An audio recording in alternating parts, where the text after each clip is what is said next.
Salut tout le monde.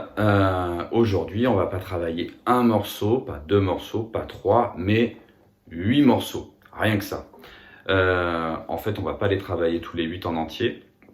On va se contenter de travailler le même truc à travers ces 8 morceaux là, qui va être de savoir alterner les coups de médiator vers le bas et vers le haut. Ce qu'on appelle la technique de l'alterner, c'est donc que je vais alterner un coup vers le bas puis un coup vers le haut. Je vous explique avec un premier exercice. On va s'entraîner sur un accord de Do majeur, ici, à garder les croches, c'est-à-dire à garder 2 notes par temps, par battement, et de façon très régulière. Et ces 2 croches-là, on va pas les faire n'importe comment. Pour l'instant, on va les faire toutes vers le bas. Ça donne quelque chose de très répétitif. Vous devez avoir quelque chose comme ça.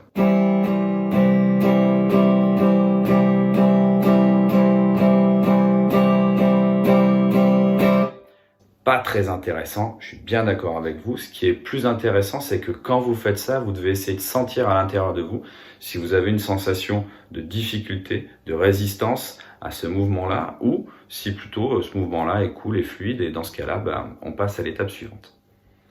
Deuxième étape, toujours sur mon accord de Do majeur, au lieu de jouer tous les coups vers le bas, je vais m'entraîner à ne jouer que un coup sur 2. C'est-à-dire que je vais jouer une fois.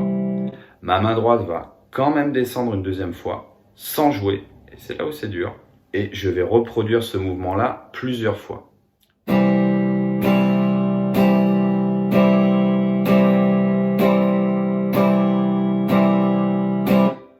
Ok? Si je compte en même temps, 1 et 2 et 1 et 2 et 1 et 2 et... Si vous entendez bien, si ma voix est assez forte, vous entendez que je ne joue pas ce qui se place sur le « et ». Ma main droite se retrouve à jouer exactement à la même vitesse que dans le premier exercice, mais elle ne joue qu'une note sur 2, ce qui me donne quelque chose à entendre qui est en fait une noire. Okay. Troisième exercice, c'est parti.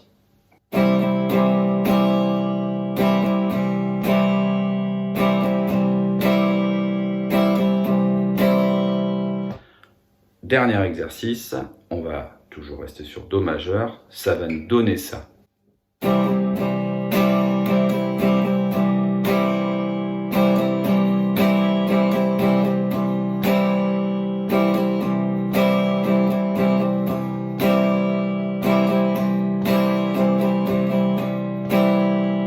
Si vous avez du mal à entendre le rythme tel qu'il est, parce que la répétition des choses fait que des fois c'est un petit peu compliqué à décortiquer, je vous le joue juste une fois.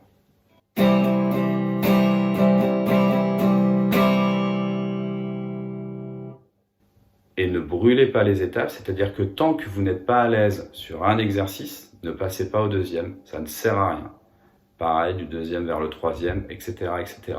Autre petit truc, j'ai une guitare ici type Stratocaster avec un sélecteur où je peux changer donc de micro. Généralement, quand on place mal sa main droite ou quand on n'a pas l'habitude de ce genre de guitare, il se passe ça. Je suis venu jouer en fait trop près du sélecteur et du coup je l'ai changé. Ça, ce truc-là, on l'évitera en ayant un geste un petit peu moins large. On va se positionner un petit peu plus près du manche. Okay. Généralement, sur ce type de guitare, on va plutôt jouer en solo par là, c'est-à-dire en corde à corde.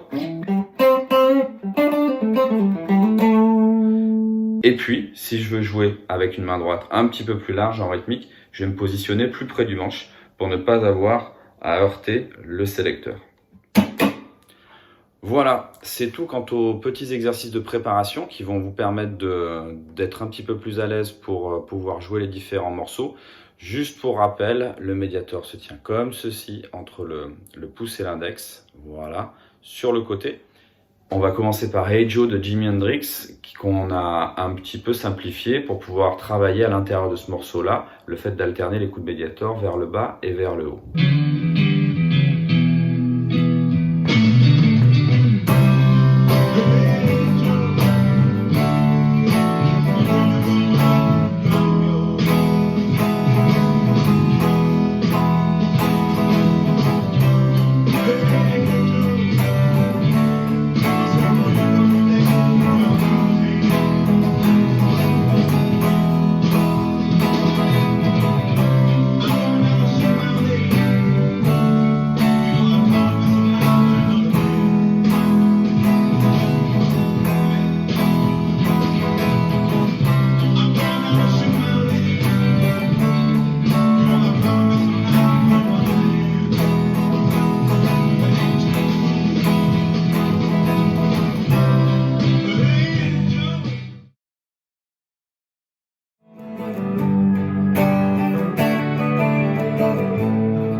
passe au troisième morceau. Alors pour ce morceau-là, on va avoir besoin de 2 accords. Un mi mineur et un 6-7. Je vous vois venir, vous allez me dire, mais il n'y a que 2 accords, du coup c'est plus facile. Eh bien non, pas du tout. C'est même assez difficile puisqu'il va falloir étouffer avec la main gauche les cordes à vide.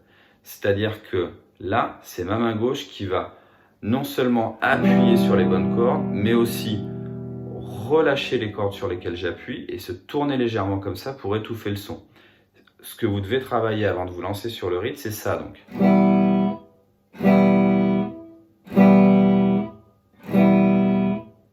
Ok, c'est pas ma main droite qui vient étouffer le son, c'est bien la main gauche. Et les sensations seront différentes sur le mi mineur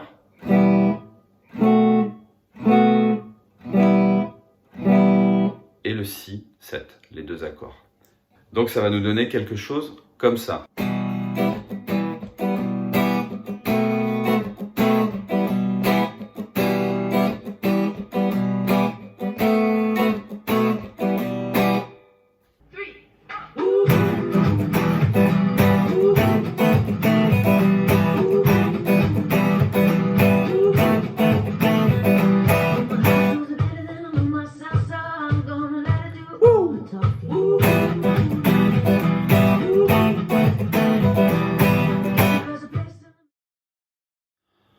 On passe au morceau de Tracy Bonham. Ce coup-ci, on va avoir quelque chose d'assez simple aussi pour la main gauche, un barré qu'on démarre à la 5e case, donc on fabrique un La majeur et qu'on va déplacer de façon chromatique, c'est-à-dire de demi-ton en demi-ton jusqu'à arriver au Fa dièse majeur.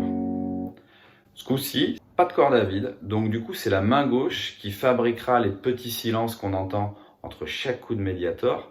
Et elle va fabriquer ces petits silences-là en relâchant les cordes. Okay, donc avant de vous lancer dans le morceau, vous devez veiller à bien travailler ça.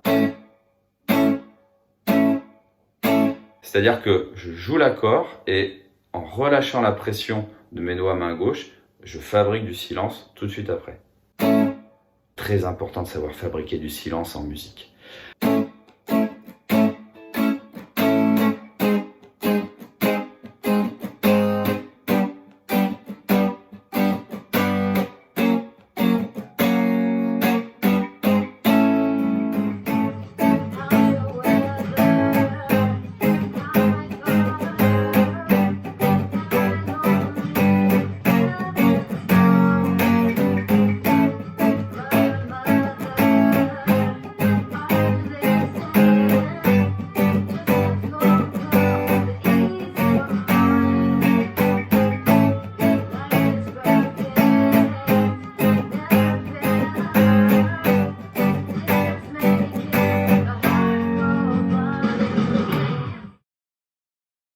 On passe au premier des 2 morceaux de Kezia Jones. Le premier s'appelle Rhythm is Love.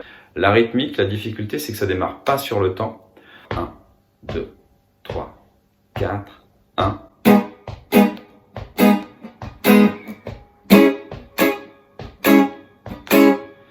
Et j'ai une autre difficulté qui va être que la première note est la seule qui est jouée vers le bas. Toutes les autres notes sont jouées en remontant avec la main droite. Je vous le refais. 1, 2, 3, 4, 1.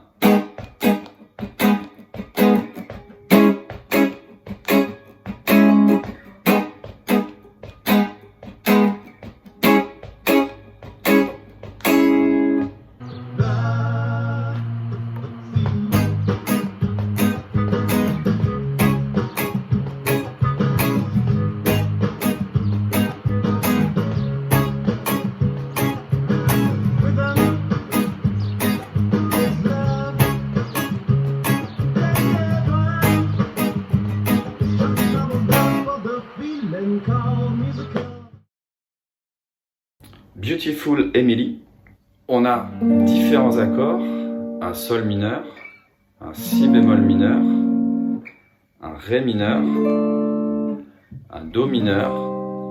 Là où c'est un petit peu plus compliqué pour la main gauche, c'est d'aller chercher un sol mineur 7 et ensuite un ré mineur.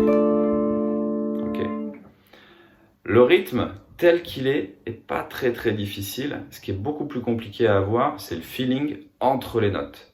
C'est-à-dire qu'on a quelque chose de presque ternaire, de trinaire, dirait-on. Et j'ai toujours cette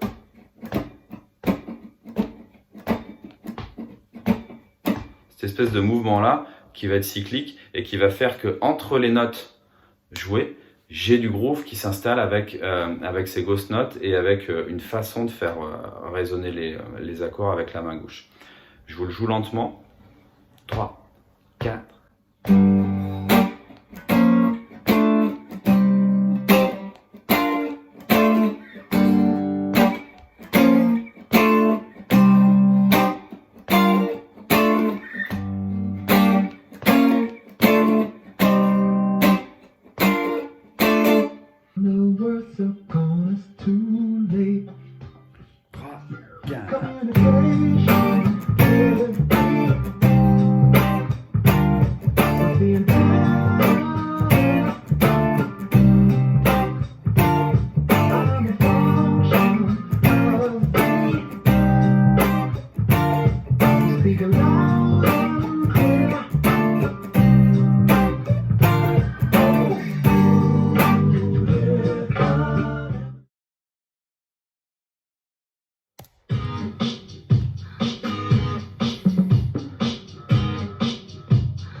Ça au ralenti. 1, 2, 3, 4.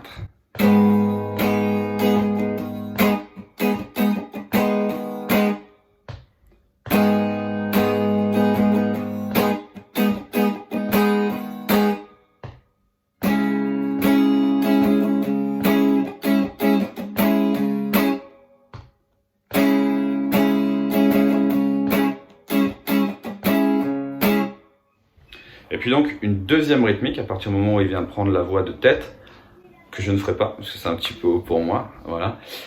La deuxième rythmique, la voilà.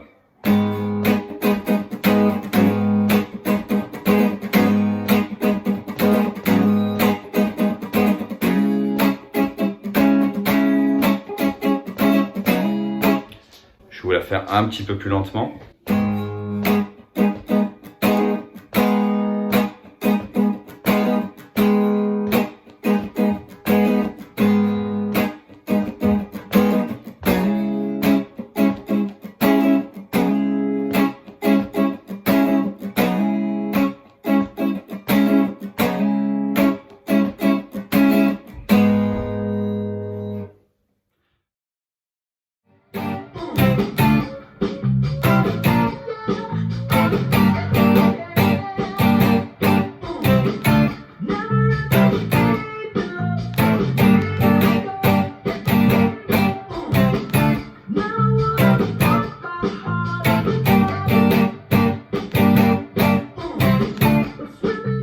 Un dernier morceau, peut-être pas le plus compliqué, mais je l'ai mis là par rapport à l'enchaînement qu'il y a entre les accords. Rythmiquement, en tout cas, c'est sûr, c'est pas le plus compliqué. Le plus compliqué dans ce morceau-là, c'est le départ, puisque ça va commencer comme ça. 1, 2, 3.